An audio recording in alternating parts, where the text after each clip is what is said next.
उर्दू पर अगला programme.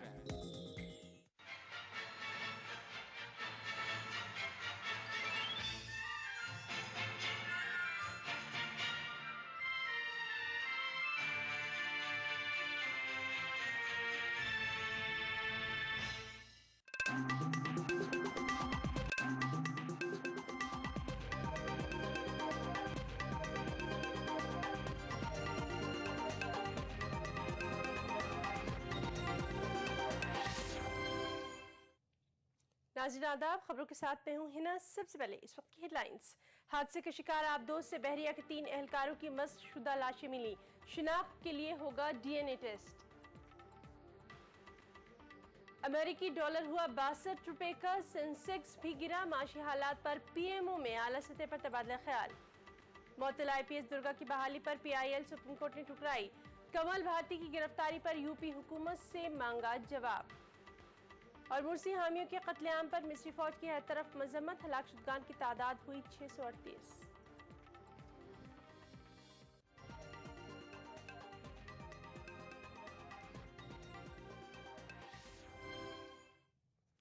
INS Sindhu रक्षक आबदोज में फंसे बहरिया के 3 एहलकारों की लाशें बरामद कर ली गई हैं। बहरिया के 40 गोताखोर बकिया की सरगर्मी से तलाश कर रहे हैं। आतिशज़दगी और धमाकों के बाद डूबी आबदोज पर बहरिया के 3 अफसरों समेत 18 एहलकार मौजूद थे। बहरिया की जानिब से जारी एक बयान में बताया गया है कि तीनों एहलकारों की लाशें जल जाने से बुरी तरह मस्क हो गई हैं और उनकी शिनाख्त डीएनए के जरिए ही मुमकिन है, जिसमें कुछ वक्त लगेगा। लाशों को बहरिया के अस्पताल आईएनएचएस अश्विनी भेजा गया है। हुकाम को तवक्को है कि बाकी लापता एहलकारों के बारे में भी जल्द ही पता लग जाएगा। हादसे की जांच का पहले ही हुक्म दिया जा चुका है। 2300 टन वजनी ये आबदोज 16 बरस पुरानी है। डूबी हुई जंगी आबदोज को निकालने के लिए बहरिया की तरफ से डेनमार्क की एक कंपनी से राब्ता कायम किया गया है। धमाकों के सबब आबदोज का अंदरूनी हिस्सा काफी हद तक पिघल गया है। कोशिश जारी है। जब तक ये फाइनल ऑपरेशन नहीं होता तब तक कोशिश जारी है। ये बताइए कि ऑपरेशन में कितने लोग शामिल हैं, कितने लोग इसमें रेस्क्यू ऑपरेशन में काम कर रहे हैं? जैसे बताया गया था कि एक डाइवर्स एट ए टाइम जा सकता है अंदर, तो वहाँ तो कई सारे डाइवर्स है। काम जारी है। नंबर्स ऐसे फिक्स नंबर नहीं है। और भी कई कंपार्टमेंट है जहां तक अभी पहुंचा नहीं गया है, तो ऑपरेशन कंटिन्यू चालू है। अभी भी डाइवर्स कंटिन्यूअसली वहां काम कर रहे हैं, तो अभी तक कई सारे कंपार्टमेंट्स हैं जहां तक पहुंचना बाकी है। अमेरिकी डॉलर के मुकाबले हिंदुस्तानी करेंसी आज लुढ़क कर रिकॉर्ड गिरावट पर पहुंच गई है। सुबह के इब्तिदाई कारोबार के दौरान ही रुपए का लुढ़कना भी शुरू हो गया था। बैंक और इंपोर्टर्स के जरिए डॉलर की भारी मांग के सबब रुपए का लुढ़कना शुरू हुआ, जो एक अमेरिकी डॉलर के मुकाबले गिरते हुए 62 रुपए तक पहुंच गया। डॉलर के मुकाबले हिंदुस्तानी करेंसी की अब तक की सबसे भारी गिरावट है। उधर सेंसेक्स में भी भारी गिरावट दर्ज की गई है और वो 438.81 पॉइंट पर गिर गया है। देखिए, अगर आप इकोनॉमी की बात करें तो इकोनॉमी की हालत खराब है। पहले हम कहते थे कि रिसेशन आ सकती है, आज ये बात बड़ी क्लियर है, रिसेशन आ चुकी है। आज हम मंदी में हैं, ये मेरी स्टेटमेंट है। और आगे मेरा ये मानना है कि अगर हमने फौरी तौर पे ऐसे कदम ना उठाए और हालात को ना संभाला तो हम एक इकोनॉमिक टर्म होती है स्टैगफ्लेशन, उसमें चले जाएंगे। स्टैगफ्लेशन का मतलब है इकोनॉमी की ग्रोथ बिल्कुल रुक जाती है, जिसका मतलब हुआ स्टैग्नेशन, और फ्लेशन आता है इन्फ्लेशन से, और महंगाई बहुत बढ़ती रहती है। महंगाई अभी भी हमारी बहुत बढ़ रही है, ग्रोथ हमारी रुक गई है। सरकार ने रुपए को कंट्रोल करने के लिए कुछ कदम उठाए हैं। मेरे हिसाब से डॉलर के मुकाबले मुल्की करेंसी की भारी गिरावट और सेंसेक्स के गिरने से पैदाशुदा माली हालात पर हुकूमत के आला हुकाम ने गौर खौस किया है। ताज़ा माली सूरत हाल पर पीएमओ में एक आला सतही मीटिंग में तबादला ख्याल किया गया। ज़राए का कहना है कि पीएमओ में हुई हंगामी मीटिंग में वज़ारत ख़ज़ाना के आला हुक्काम भी मौजूद थे। यौम आज़ादी पर कौम से खिताब में वज़ीर-ए-आज़म ने यह उम्मीद जताई थी कि मईशत जल्द ही पटरी पर लौट आएगी, लेकिन फ़िलहाल इसके सुधरने का कोई इशारा नहीं मिल रहा है। गुज़िश्ता बुध को आरबीआई ने सरकारी इख्तियार वाले इदारों को छोड़कर घरेलू कंपनियों में समुद्र पार राज सरमायाकारी ओडीआई की हद को घटा दिया था। इस कदम का मकसद फॉरेक्स आउटफ्लो को रोकना है। सुप्रीम कोर्ट ने मुअत्तल IPS अफसर दुर्गा शक्ति नागपाल की बहाली से मुतालिक एक PIL पर समाअत करने से इनकार कर दिया है। ये PIL वकील ML शर्मा ने दाखिल की थी। जस्टिस HL दत्तू की सरबराही वाली सुप्रीम कोर्ट की बेंच ने यह कहते हुए PIL को ठुकरा दिया कि अगर खुद दुर्गा शक्ति अदालत से रुजू करती तो इस पर समाअत जरूर की जाती। अदालत ने कहा कि दुर्गा शक्ति नागपाल मुख्तलिफ फोरम पर अपनी बात कहने की अहलियत भी रखती हैं। दुर्गा शक्ति नागपाल को गुज़िश्ता 27 जुलाई को एक मस्जिद की दीवार को मुबैना तौर से गिराने का हुक्म देने की पादाश में मुअत्तल किया गया था। 28 साला दुर्गा उस वक्त गौतम बुद्ध नगर की DM थी और इलाके में रेत माफिया के खिलाफ मुहिम भी छेड़े हुए थी।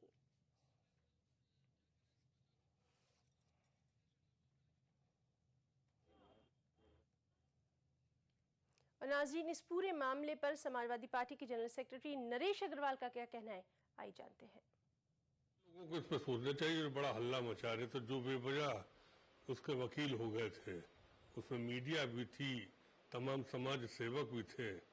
आज उनको सोचना चाहिए कि अगर सरकार अधिकारी के खिलाफ एक्शन नहीं करेगी, अगर सरकार अधिकारियों के खिलाफ कोई एक्शन नहीं लेने की ताकत रहेगी तो फिर सब बेलगाम हो जाएगा, सब चीज स्वतंत्र हो जाएगी।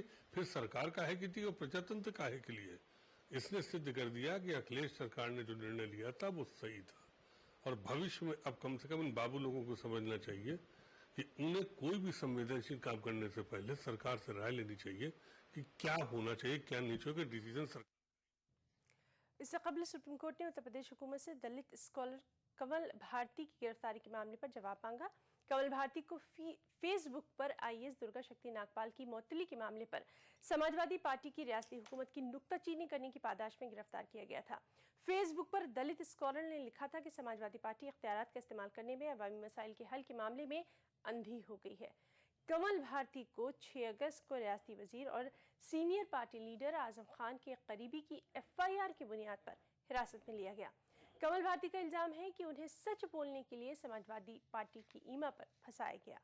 बीजेपी के सीनियर लीडर LK आडवाणी ने वज़ीर-ए-आज़म के खिताब पर नरेंद्र मोदी की तनकीद की इशारों में मजम्मत की है। आडवाणी ने कहा कि कम से कम यौम आज़ादी पर तो तमाम सियासतदानों को सियासत से गुरेज करना ही चाहिए। नरेंद्र मोदी ने यौम आज़ादी पर वज़ीर-ए-आज़म के कौम से खिताब पर जमकर नुक्ताचीनी की। इस नुक्ताचीनी पर हरीफों की नाराजगी तो जायज़ नजर आती है, लेकिन मोदी को अपने ही पार्टी के सीनियर लीडर LK आडवाणी की मजम्मत का सामना करना पड़ा। मैं चाहूँगा ये भाव देश में जगे कि देश में भले चाहे अलग अलग प्रांत होंगे, अलग अलग पार्टियां होंगी और उनसे लोकतंत्र मजबूत होता है, फेडरलिज्म मजबूत होता है, लेकिन आज का दिन स्वतंत्रता दिवस ऐसा है कि जहां पर किसी एक दूसरे की आलोचना किए बिना इस बात को हर एक को पहचानना चाहिए कि भारत में असीम संभावना है। India has unlimited potential for the future. वहीं NDA में शामिल शिवसेना ने भी यौम आज़ादी पर मोदी की सियासत को गलत करार दिया तो मोदी के नाम पर बीजेपी से रिश्ता तोड़ चुकी JDU के मुताबिक आडवाणी की मोदी को नसीहत बिल्कुल दुरुस्त है। हाँ, ठीक बात कही। मैं भी ये मानता हूं कि ये मौका जो है वो रोज तो राजनीति होती है, लेकिन आज का दिन जो है वो छोड़ देना चाहिए। और कुछ लोग इतने इम्पेशेंस हो गए कि वो प्रधानमंत्री बनने का ड्रामा ही कर रहे हैं। इसका क्या इलाज है? ये पहला मौका नहीं है जब आडवाणी और मोदी के बीच की तलखी मंजर आम पर आई हो। इससे कबल भी नरेंद्र मोदी को इंतखाबी मुहिम का चीफ बनाए जाने पर आडवाणी पार्टी के तमाम ओहदों से इस्तीफा देकर मोदी के खिलाफ अपनी नाराजगी जाहिर कर चुके हैं। Bureau report, ETV news. और कांग्रेस ने बीजेपी लीडर LK आडवाणी की तशवीश को जायज़ करार दिया है। कांग्रेस का कहना है कि जिस अंदाज में RSS मोदी को बढ़ावा दे रही है उससे बीजेपी के सफ़े अव्वल के लीडरों में तशवीश का पाया जाना फितरी बात है। उधर CPI के डी राजा ने गुजरात के वज़ीर आला नरेंद्र मोदी की वज़ीर-ए-आज़म के कौमी खिताब पर नुक्ताचीनी पर ज़बरदस्त तनकीद की है। डी राजा का कहना है कि मोदी ने अपनी हद से तजावुज़ करते हुए एक गलत नज़ीर कायम की है। और पार्टी उस हायरार्की के साथ चला करती है। जब कभी भी बीच में से किसी को उठा करके और इम्पोज करने की कोशिश की जाती है, आरएसएस इम्पोज कर रही है नरेंद्र मोदी को, और उसकी वजह से बीजेपी में ज़्यादातर लीडर तनाव में हैं, ज़्यादातर लीडर प्रेशर में हैं, और अडवाणी जी भी उनमें से एक हैं क्योंकि सबसे सीनियर मोस्ट लीडर हैं। सारे सीनियर लीडर जो हैं वो तनाव की स्थिति में हैं, जो पार्टी के लिए अच्छी चीज़ नहीं है, लेकिन जो उनके इंटरनल मैटर है उसमें हम क्या कह सकते हैं। लेकिन सर दिग्विजय सिंह ने जो बात कही है आप भी सहमत मानते हैं इससे? हाँ, मैं इससे इत्तेफाक करता हूँ कि अडवाणी जी की तकलीफ जायज़ है। Modi should have spoken in a more matured, dignified manner. He is chief minister after all. Whether one likes it or not, he is the chief minister. He should have outlined what his government has been doing in the state of Gujarat, what his government would like to do in the coming days. In that context, he could have made certain observations with regard to his own party's vision for the future of India. Instead of that, the way he was attacking the Prime Minister, the tone and tenor, that is not expected from a Chief Minister. आज जो मोदी जी ने कहा है वो देश के करोड़ों लोगों की आवाज है। आज कांग्रेस पार्टी जिस तरह से पूरे के पूरे, अगर प्रधानमंत्री जी के भाषण को देखा जाए तो पूरी तरह से भाषण निराशाजनक ही नहीं था, गुमराह करने वाला था, और उसी बात को मोदी जी ने कहा है। अगर मोदी जी ने ये बात कही है तो देश के लोगों की आवाज को उन्होंने कहा है। इस पे कांग्रेस पार्टी के लोगों को चिंता करने की जरूरत नहीं है। देश के लोग आने वाले समय में सूद ब्याज के साथ कांग्रेस पार्टी से हिसाब किताब करेंगे। बुलेटिन में खबरों का सिलसिला जारी रहेगा। वक्त एक ब्रेक का, ब्रेक के बाद जल्द लौटते हैं। बस सब ठीक से हो गया है, चलो हम सब घर चलते हैं। अरे पर डॉक्टर साहब ने तो रुकने को बोला था। कोई जरूरत नहीं, जल्दी चलो।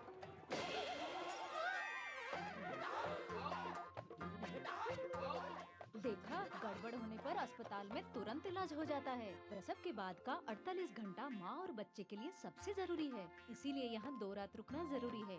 माँ और बच्चे की जान को लेके चांस क्यों लेना? चांस क्यों लेना है, चांस क्यों लेना?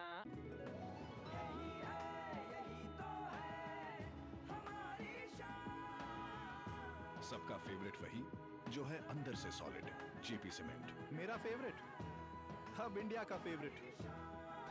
Young achiever award goes to miss Priya Kumar. Priya Kumar, एक अनजाने से गांव शांतिपुर से चलना शुरू हुआ इनका। आंखों में छोटे छोटे सपने और दिल में बड़े अरमान। अरे ये क्या बना रही है तू? हवा से बिजली बना रही हूँ। ओफो, बत्ती तो जला ले। कुछ सपने सच हुए। प्रिया पावर फर्स्ट क्लास पास। ऊंची पढ़ाई ऊंचे लोगों के लिए, हमारे पास इतने पैसे कहाँ? सरकार देगी ना। हमारी प्रिया को पोस्ट मैट्रिक स्कॉलरशिप मिली है। सच करके दिखाना है। देख देख छोटू। सब पीठ पीछे छोटू बुलाते थे ना मुझे, पर तूने आज मेरा कद बहुत ऊंचा कर दिया प्रिया।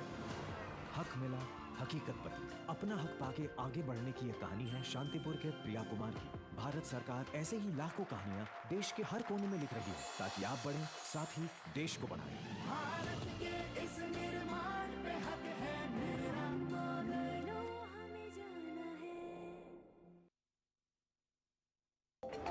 हिंदुस्तान के अंदर बहुत बड़ी तादाद ऐसी मसाजिद और मकबरों की है जिनकी बेहुरमती हो रही है। हमारी विरासत पर रिसीवर क्यों बिठाएगा, जबकि हम अपनी चीज की हिफाजत उनसे ज्यादा बेहतर तरीके से कर सकते हैं। जिम्मेदारी पूरी हुकूमत की है। मुस्लिम तंजीमें भी इसमें काफी हद तक जिम्मेदार हैं, काफी हद तक। बहुत सारे मकबरे ऐसे हैं, बहुत सारी ऐसी जगह हैं, बहुत सारी ऐसी इबादतगाहें भी हैं दिल्ली के अंदर ही मौजूद हैं जो लवर्स पॉइंट बन गए। हमने वहाँ जाकर डंडा चलाया तो कुछ लोग तो खुश हुए, कुछ लोगों ने कहा कि आप कौन होते हैं डंडा चलाने वाले। वहाँ लड़कियाँ बैठे थे, हमने उनको दौड़ाया तो फिर आपके इलेक्ट्रोन ने मीडिया कहता है कि आप कौन होते हैं दौड़ाने वाले। तारीखी मसाजिद और मकबरों की बेहरमती। देखिए प्रोग्राम हमारे मसाइल जुमा रात 8 बजे, इतवार दोपहर 1:30 बजे, सिर्फ ETV उर्दू पर।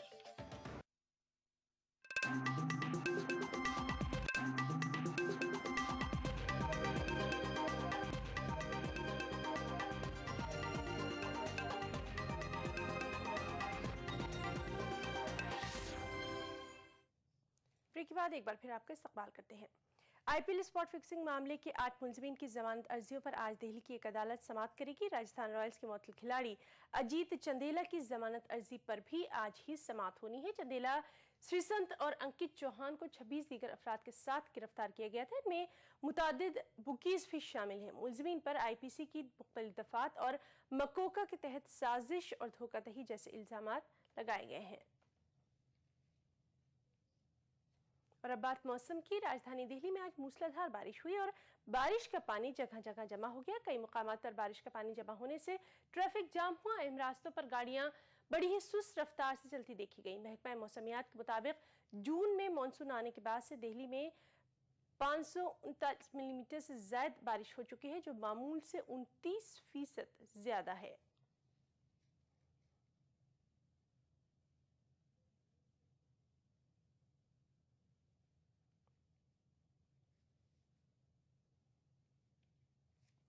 छड़ी मुबारक पवित्र अमरनाथ गुफा के लिए रवाना हो गई है। इस सिलसिले में जुमे की सुबह श्रीनगर के अखाड़ा बिल्डिंग मंदिर में खुसूसी पूजा अर्चना का एहतमाम किया गया। पूजा में बड़ी तादाद में साधु और मकामी हिंदू बिरादरी के लोगों ने शिरकत की। पवित्र अमरनाथ गुफा को ले जाई जा रही छड़ी मुबारक की कारवां की क़यादत करने वाले मजहबी रहनुमा महंत दीपेंद्र गिरी ने किश्तवाड़ में पेश आए वाक़े पर सख्त अफसोस का इजहार किया है। गिरी ने अवाम के सब्र तहम्मुल बरतने और अमन अमान को बरकरार रखने की भी अपील की है। बड़ा दुर्भाग्यपूर्ण वो घटना है और बार बार ऐसी घटनाएं हमारे राज्य में हो रही हैं। तो मुझे लगता है सभी पक्षों को, सभी धर्म जाति के लोगों को, जो बुद्धिजीवी हैं सभी पक्षों के, उनको मिल बैठकर परिपक्वता दिखाकर कोई ऐसा समाधान ढूंढना चाहिए जिससे कि दोबारा जो पुनरावृत्ति हो रही है इन घटनाओं की, ये ना हो।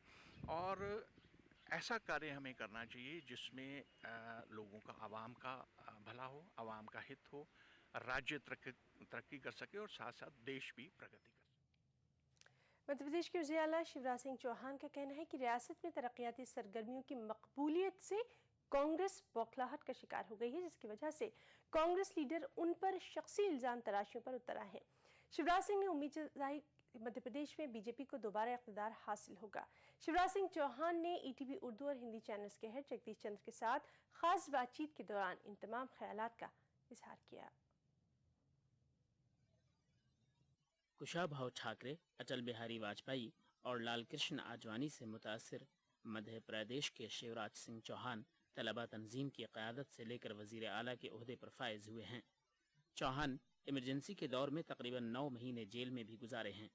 सियासत की वजह से कांग्रेस में शिवराज सिंह चौहान के मुखालिफिन बहुत हैं, ताहम चौहान के कांग्रेस के कई लीडरों से अच्छे रवाबित भी हैं। यही वजह है कि जब चौहान पहली मरतबा वजीर आला बने तो हरियाणा के उनके हम मनसब हुड्डा ने सबसे पहले इन्हें मुबारकबाद दी थी। लेकिन फिलहाल शिवराज सिंह चौहान कांग्रेसी लीडरों की जानिब से उन पर लगाए जा रहे इल्जामात से दुखी हैं। कि आप बहुत सहनशील मुख्यमंत्री रहे हैं, लेकिन इन दिनों कुछ टॉलरेंस जो है कुछ कम हो रही है। भी कोर्ट में डिफेमेशन केस पर आप बयान कराने गए। मैं गया नेता प्रतिपक्ष जी के खिलाफ। क्या है कि कुछ चीज़ें ऐसी होती है कि आप आरोप लगाइए, चलता है, लेकिन आप आरोप ऐसे लगाएं कि इसमें तथ्य को तो छोड़िए, आप अपमानजनक आरोप लगाएं और आप कुल मिला के मुख्यमंत्री को छोड़ के मुख्यमंत्री के परिवार की तरफ उंगली उठाएं। अब मेरी शादी हुए 22 साल हो गए, आज मेरी शादी पे सवाल उठाया जाए। अब ये चीज़ ऐसी है कि मन में लगता है हर्ट हुए आप कि मैं अकेला नहीं, मेरे बच्चों ने मुझे कहा कि ये काहे की राजनीति है आपकी, जो देखो मुंह उठा के कुछ भी कह देता है। शिवराज सिंह चौहान ने उन पर लगाए जा रहे इल्जामात को कांग्रेस लीडरों की बौखलाहट बताया है। चैनल हेड जगदीश चंद्र से खास बातचीत करते हुए चौहान ने कहा कि इस बौखलाहट का मतलब ये है कि कांग्रेस असेंबली इंतखाबात से पहले ही हार मान रही है। देखा होगा कि भ्रष्टाचार के आरोप बहुत मंत्रियों पे लगे, क्या इन पे कंट्रोल नहीं रहा या कुछ बेलगाम हो गए हैं या क्या? सच ये है कि इस समय जो आरोप लगाए गए हैं, कांग्रेस के मित्रों के मन में एक हताशा और निराशा घर कर गई है कि वो हमसे सीधे सीधे नहीं जीत सकते चुनाव जनता के बीच में, क्योंकि जनता की भलाई और कल्याण के जो काम हुए और मध्य प्रदेश के विकास के जो काम हुए हैं उससे मध्य प्रदेश की जनता प्रभावित है और वो फिर भारतीय जनता पार्टी की सरकार को लेके आना चाहते हैं। ये सर्वेज देख लीजिए, जनरल लोगों से आप पूछ लीजिए, एक वातावरण दिखाई देता है चारों तरफ। और इसलिए मध्य प्रदेश में पावर गेन कैसे करें। तो ये लगा कि आप आरोप लगाइए, भ्रम फैलाइए। एक चीज़ अगर 17 बार आप कहेंगे तो कहीं ना कहीं भ्रम तो पैदा हो जाएगा। और इसलिए पिछले दिनों जो आरोप लगाने की राजनीति शुरू हुई है वो इससे प्रेरित होकर शुरू हुई। इस मौके पर शिवराज सिंह चौहान ने रियासत में हो रही तरक्याती सरगर्मियों पर तफसील से रोशनी डाली। वजीर आला ने कहा कि इन्हीं हुसूलियाबियों की बुनियाद पर वो दोबारा इक़्तिदार पर वापसी करेंगे। Bureau report, ETV news. Telugu Desam party के सीनियर लीडर लालजान बादशाह की तदफीन आज उनके आबाई वतन गुंटूर में अदा की जा रही है। बादशाह की नमाज जनाजा में बड़ी तादाद में लोगों की शिरकत नजर आ रही है। कल एक भयानक सड़क हादसे में उनकी मौत हो गई थी। लालजान बादशाह पार्टी के अलावा दीगर सियासी जमातों के लीडरों में भी बेहद मकबूल थे। वो रुकन पार्लियामान के अलावा TDP में कई अहम ओहदों पर भी फायज थे। लालजान बादशाह के इंतकाल से सियासी हलकों के अलावा खासतौर पर अक़लियतों में रंजो गम की लहर दौड़ गई है। उधर बीजेपी के सीनियर लीडर दिलीप सिंह जुदेव की भी आखिरी रसूम आज अदा की जाएंगी। उनकी आखिरी रसूम छत्तीसगढ़ में उनके आबाई वतन जसपुर में अदा की जाएंगी। आखिरी रसूम में शिरकत के लिए बड़ी तादाद में आम लोगों के साथ साथ सियासी लीडरों के पहुंचने का सिलसिला जारी है। जुदेव का कल गुड़गांव के वेदांत अस्पताल में दौरान इलाज इंतकाल हो गया था। उनकी उम्र तकरीबन 64 साल थी। बताया जाता है कि जुदेव किडनी और दूसरे अमराज में मुब्तला थे और पिछले 19 रोज से उनका इलाज जारी था। उलझने वक्त एक ब्रेक के बाद चल लौटते हैं। नेशनल बॉल पेंटिंग के फाइनल मुकाबले में लकी, पप्पू और छुटकाऊ ने हिस्सा लिया। जहां लकी ने चौक मिट्टी, पप्पू ने POP, वहीं छुटकाऊ ने जेके बॉल पुट्टी का बेस बनाया और कम पेंट का इस्तेमाल करते हुए दीवार को सबसे स्मूथ और खूबसूरत फिनिश दिया और ये प्रतियोगिता जीत। व्हाइट सीमेंट वाली JK wall putty is the best. सीलन से भी पपड़ी का कोई चांस नहीं होता, दीवारें बोल उठेंगी। क्या आप अपने चेहरे पर कील मुहासों के दाग, धब्बों, झाइयों से परेशान हैं? तो इनसे छुटकारा पाने का एकमात्र समाधान मेलाज स्किन क्रीम, एली फार्मास्यूटिकल्स द्वारा निर्मित। पिंक सिटी जयपुर की पहचान है शहर की साफ गलियां और दीवारें। शहर की इसी स्वच्छता को बरकरार रखना हमारी जिम्मेदारी है। दीवारों पे बैनर्स और पोस्टर्स ना चिपकाएं, बिल्डिंग्स और गेट पे स्याही और चौक से ना लिखें। ध्यान रखें, किसी भी दृश्य अंतर्गत संपत्ति, भवन, मूर्ति, दीवार, स्मारक, पेड़ और खंबे पर पोस्टर चिपकाना, कुछ भी लिखना अपराध है। जी हाँ, राजस्थान संपत्ति विरूपण निवारक अधिनियम के अंतर्गत अगर कोई भी व्यक्ति, संस्था और एजेंट्स ये काम करते हैं तो वो दोषी माने जाएंगे और उन्हें इसके लिए 1000 रुपए तक का जुर्माना और 1 माह तक का कारावास भी हो सकता है। हमारा शहर हमारा घर है, इसकी स्वच्छता हमारा दायित्व है। पूरे मुल्क के जो अक़लियती तबका है, खास तौर से गाँवों में, वहाँ प्राइमरी स्कूल कायम करेंगे, लड़कियों के लिए तालीमी इदारे कायम करेंगे। क्या अब देखते हैं आप, जब रिपोर्ट आपने पेश कर दिया है? सबकी वजह उन्होंने बताई कि मुसलमान जो पीछे है उसमें तालीम जो है, एजुकेशन, ये सबसे बड़ी वजह है। लेकिन सवाल जब ज़मीन पर इम्प्लीमेंटेशन का आता है, वहाँ मसला खड़ा हो जाता है। खासतौर से हायर एजुकेशन में और प्राइमरी एजुकेशन में जो रिकमेंडेशंस थे हमारे, वो इम्प्लीमेंट हो रहे हैं। MSDP स्कीम इम्प्लीमेंट नहीं हो पाती। स्टेट और भारत सरकार, ये जो 2 सरकारें बीच में आ जाती हैं तो बहुत सारी चीज़ें इम्प्लीमेंट नहीं हो पाती। साबिक मरकजी वजीर अली अशरफ फातमी से खास मुलाकात देखिए इतवार दोपहर 1:30 बजे सिर्फ ETV उर्दू पर।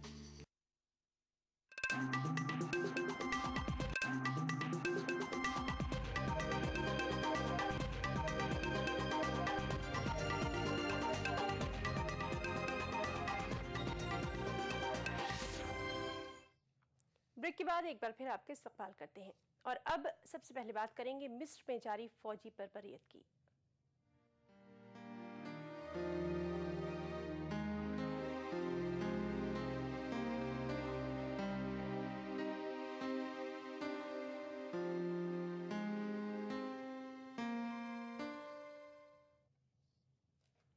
मिस्र में बुध के रोज़ इख्वानुल मुस्लिमीन के एहतजाजियों पर मिस्री फौज की फायरिंग में हलाक होने वालों की तादाद 638 तक पहुंच गई है। फौजी कार्रवाई पर अमेरिकी सदर बराक ओबामा ने मिस्र की अबूरी हुकूमत की शदीद मजम्मत की है। उन्होंने अगले माह मिस्री फौज के साथ होने वाली मुश्तरका मश्क को भी मनसूख कर दिया है। उधर मजम्मत से बेपरवाह अबूरी हुकूमत ने पुलिस को मुजाहिरीन के खिलाफ सख्ती से पेश आने की इजाज़त भी दे दी है। मिस्र में अचानक हुए खून खराबे के बाद अमरीकी सदर बराक ओबामा का ये पहला बयान है जिसमें उन्होंने वाज़ेह और सख्त अल्फाज में फौजी कार्रवाई की मजम्मत की है। ओबामा ने पुरअमन मुजाहरों की हिमायत की बात कही और फौजी कार्रवाई में हलाक हुए अफराद के अहल खाना से इजहार ताज़ियत किया। सबसे अहम बात, उन्होंने मिस्र में इमरजेंसी नाफिज किए जाने को गैर मुनासिब कदम करार दिया। इतना ही नहीं, ओबामा ने आइंदा माह होने वाली मुश्तरका फौजी मश्क को मनसूख कर दिया। बराक ओबामा का कहना था कि इन हालात में अमेरिका का रिवायती ताउन मामूल के मुताबिक जारी नहीं रह सकता। We've sustained our commitment to Egypt and its people. But while we want to sustain our relationship with Egypt, our traditional cooperation cannot continue as usual when civilians are being killed in the streets and rights are being rolled back. As a result, this morning we notified the Egyptian government that we are canceling our biannual joint military exercise, which was scheduled for next month. उधर अक़वाम मुत्तहिदा इंसानी हुकूक की सरबराह नवी पिल्लई ने फौज की खूनरेज कार्रवाई की आज़ादाना, मुअस्सर, मुअतबर और गैर जानिबदाराना तहकीकात का मुतालबा किया है। लेकिन आलमी बिरादरी की जानिब से मजम्मत के बावजूद मिस्र की उबूरी हुकूमत के रवैये में किसी तब्दीली का इम्कान फिलहाल नजर नहीं आ रहा है। उसने अब पुलिस को भी मुजाहिरीन पर सख्ती करने की खुली छूट दे दी है। हुकूमत ने पुलिस को सरकारी इमारतों या पुलिस एहलकारों पर हमले की सूरत में सख्त कार्रवाई की हिदायत दे दी है। ये हिदायत 2 सरकारी इमारतों पर हुए हमले के बाद जारी की गई है। उधर फौज ने वीडियो फुटेज भी जारी किए हैं, जिनमें कुछ लोगों को सिक्योरिटी एहलकारों पर गोली चलाते हुए दिखाया गया है। फौज का दावा है कि गोली चलाने वाले अफराद माजूल सदर मोहम्मद मुर्सी के हामी हैं। बहरहाल मगरबी ममालिक और बराक ओबामा इस कत्ले आम पर अफसोस तो जाहिर कर रहे हैं, लेकिन सवाल उठता है कि क्या वो मजीद खून खराबा रोकने के लिए अपने असर रसूख का भी इस्तेमाल करेंगे। Bureau report, ETV news. मिस्र की सूरत हाल पर अक़वाम मुत्तहिदा सलामती काउंसिल की एक हंगामी मीटिंग भी हुई है और ये मीटिंग बरतानिया, फ्रांस और ऑस्ट्रेलिया की दरख्वास्त पर मुनक़्क़िद की गई। अक़वाम मुत्तहिदा के नायब सेक्रेटरी जनरल जॉन एलियज़र ने इस मीटिंग से खिताब किया। मीटिंग में मिस्र की उबूरी हुकूमत और इख़वानुल मुस्लिमीन से तशद्दुद को तर्क करने की अपील की गई। मीटिंग में दोनों फ़रीक़ीन से मसाइल का पुरअमन हल तलाश करने की भी तलक़ीन की गई। ताहम काउंसिल की मीटिंग में मिस्री फ़ौज की खुरेज़ी के सिलसिले में कोई करारदाद मंजूर नहीं की गई। मिस्र में फौज के हाथों मुर्सी हामियों के कत्लेआम की चारों तरफ से मजम्मत की जा रही है। अक़वाम मुत्तहिदा के सेक्रेटरी जनरल ने फौजी कार्रवाई को गैर इंसानी कदम करार दिया है। अमेरिकी वज़ीर ख़ारजा जॉन केरी ने इसे मिस्र और ख़ित्ते की सलामती के लिए ख़तरा कहा है। उधर डेनमार्क ने मिस्र की तरक्की के लिए दी जाने वाली अपनी इमदाद मुअत्तल करके फौजी कार्रवाई के खिलाफ एहतजाज दर्ज किया। मिस्र में मुर्सी हामियों के खिलाफ हुई दर्दनाक फौजी कार्रवाई की आलमी ताकतों, अक़वाम मुत्तहिदा और दुनिया के कई मुल्कों ने शदीद मजम्मत की है। अक़वाम मुत्तहिदा के सेक्रेटरी जनरल के तर्जुमान जॉर्ज डेलबाय ने न्यूयॉर्क में मीडिया के सामने सेक्रेटरी जनरल बान की मून का बयान पेश किया, जिसमें बान की मून ने एहतजाजियों के खिलाफ ताकत के इस्तेमाल पर बरहमी जताई है। The Secretary General condemns in the strongest terms the violence in Cairo that occurred when Egyptian security services used force to clear Cairo of sit-ins and demonstrations. Just days ago, the Secretary General renewed his call for all sides in Egypt to reconsider their actions in light of new political realities and the imperative to prevent further loss of life.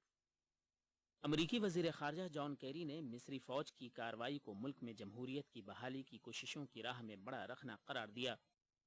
The United States strongly condemns violence and bloodshed across Egypt.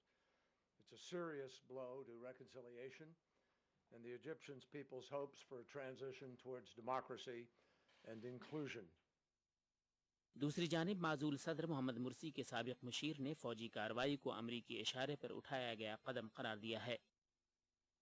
Well, I think whatever happens in Washington, it's really in the manner of being too little too late. When Mr. Kerry said that the army was resetting things for democracy or restoring democracy, I think clearly the army understood that to be a green light, a carte blanche to do whatever they want to do. And they've gone ahead and done it. अक़वाम मुत्तहिदा, अमरीका और Denmark ने मिस्र में फौजी कार्रवाई की मजम्मत की, लेकिन Bahrain और मुत्तहिदा अरब इमारात ने इसे फ़ौज की जानिब से मिस्र